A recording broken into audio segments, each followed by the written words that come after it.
Thank you all for coming today. This is a joint conference between the Australian National Imams Council and the Lebanese Muslim Association Lakemba Mosque, representing the Australian Muslim community. We are appalled and outraged.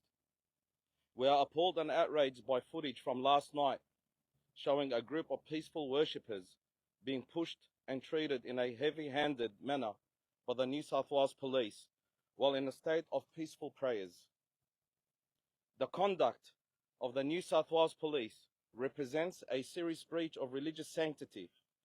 It is deeply distressing, unacceptable, and not reflective of Australia that we know and the values that we claim to uphold.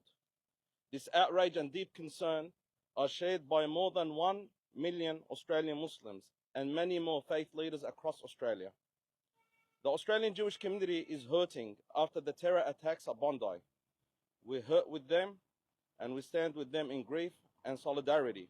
At the same time, we are also deeply hurt by the ongoing atrocities and genocide committed against our brothers and sisters in Palestine, Gaza.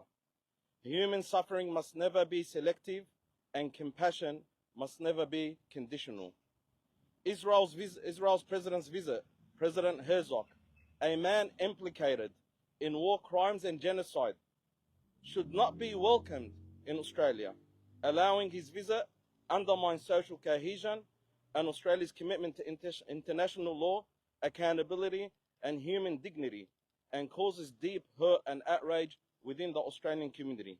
We demand clear answers from the New South Wales Government, from the Premier of New South Wales, Chris Minns, and the New South Wales Police, and we demand for immediate action. I'll pass it on to Senior Advisor of ANIC LMA. Thank you and good afternoon, everyone. As Australians, the harmony of our country is paramount. As a multicultural society, social cohesion is an overriding value. Recently, that has all been tested, of course, by the ill-advised decision to allow President Herzog to visit, being one of the issues that has really tested us as a country and a society. There were many that cautioned against that decision, including, of course, many Australian Jewish people. Many hundreds, if not thousands, signed up, put their name to publications yesterday, expressing their opposition. Connected, of course, to all of that, many Australians came out in force yesterday to express their opposition and concern, not only for what's unfolding in Gaza, the genocide, but also the visit of President Herzog, a very divisive figure in the world. And at a time when, for us as a country, social cohesion is so important, this has taken us backwards significantly. There has been widespread footage and accounts of what appears to be disproportionate use of force by New South Wales Police. There has been footage of people being disrupted in prayer, not breaching any line or engaging in any provocative behaviour. There has been footage of people being punched, hands up in the air, but being punched, Australians, and pepper sprayed. All of that needs to be looked at very closely. It does not bode well for our social cohesion, our unity as a country, relations between communities, and of course, the trust between communities and New South Wales Police. It has caused a great deal of distress amongst many Australians, 1 million Australian Muslims, but of course, people who attended from various faith communities, different communities, all of whom are expressing a great deal of concern about what happened. It has undone so much of the good work done over many years to bring communities together. That all needs to be looked at, and there needs to be steps taken to really put a light on what occurred, why it occurred, at a time when, as a country, we need to stand together to support our Australian Jewish brothers and sisters, but all of us. As Australians, we stand together. The success and harmony of our country relies on all of us to listen to each other, to work with each other, and so much of what happened yesterday seems to undermine those values and that imperative need. Thank you, everyone. we'll take questions if there are any.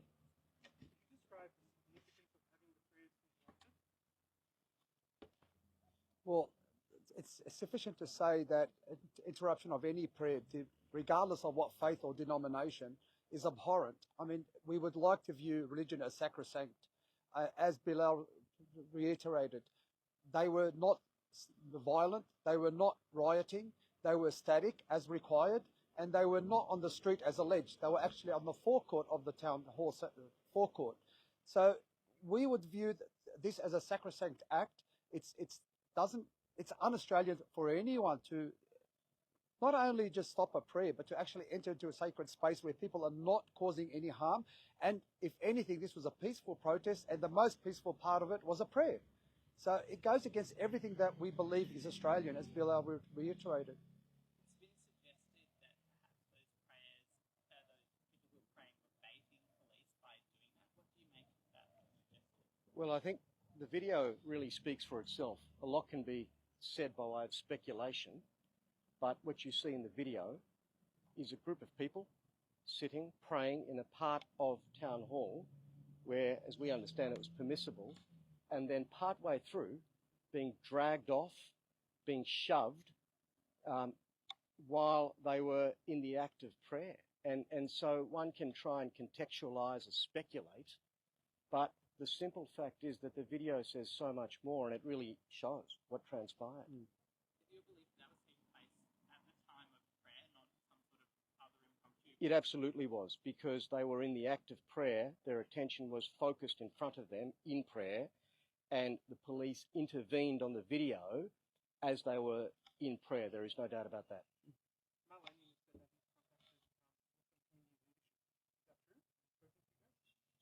Sorry, who?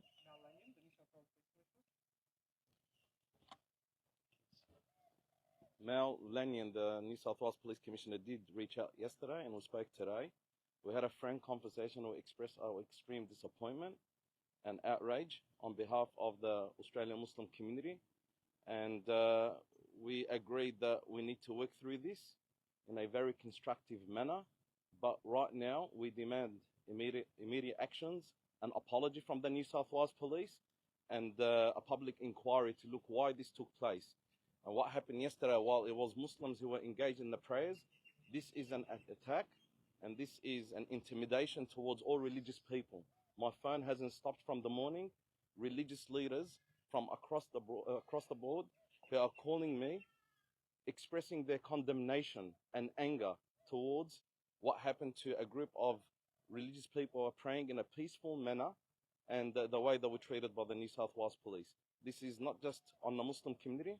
It does encompass all people of faith, and our reaction, outrage, will be in the exact same manner if it was done to any other community, whether it was a Jewish community or Christian community or a Hindu community or Buddhist community.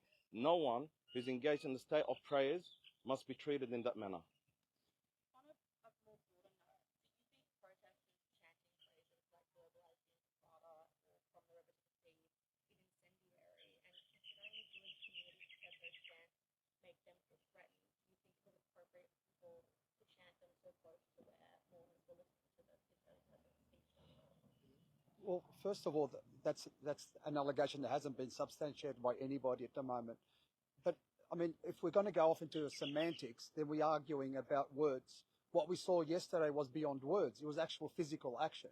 So if you want to sort of grade them into a perspective, we have much more alarm, as Australia as a society should have much more alarm when police become physically involved in peaceful protest rather than just the mere words. I don't want to sort of lose the focus of words as compared to physical action. Reiterating what the Sheikh said, I mean, yesterday was Minneapolis. Now, if that's what we want, if we want ICE in Australia, then this should be made clear. But this is un-Australian, and it doesn't have a role in Australia, and all we're asking for is a full inquiry as to not only what happened yesterday, but under whose authority did it take place, and what were the directives of whatever the directives were. There's also an important point to add, and that is that when you speak of Australian Jewish people, we have been engaging with many of them, organisations as well. It is not monolithic. There are very divergent views And it appears that the views of many Australian Jewish people is not being heard when they express opposition or concern.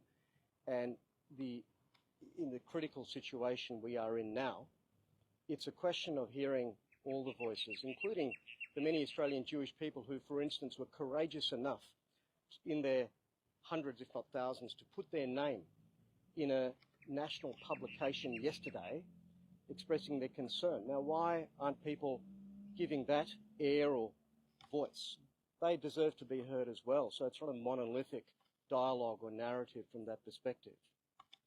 Also, last night, significant hate and extremism legislation passed as a parliament. Attorney General Michelle Rowland confirmed that a group could be prosecuted under the new law for claiming Israel is committing genocide if they free from the person in the targeted group, in this case the Israeli and the Jewish community, is made to feel intimidated or fear harassment or fear for their safety.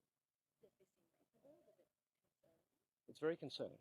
In circumstances where criticism of a country or the conduct of a country is capable of being unlawful, whether it's Israel or, for that matter, any country, particularly here Israel, if that is what has been said, then it's very troubling, and rather than bring us together, laws which operate in that manner risk dividing us because they seek to stifle a very legitimate and genuine distress which many Australians feel, including many Australians with Palestinian heritage and who have families whose generations have been killed.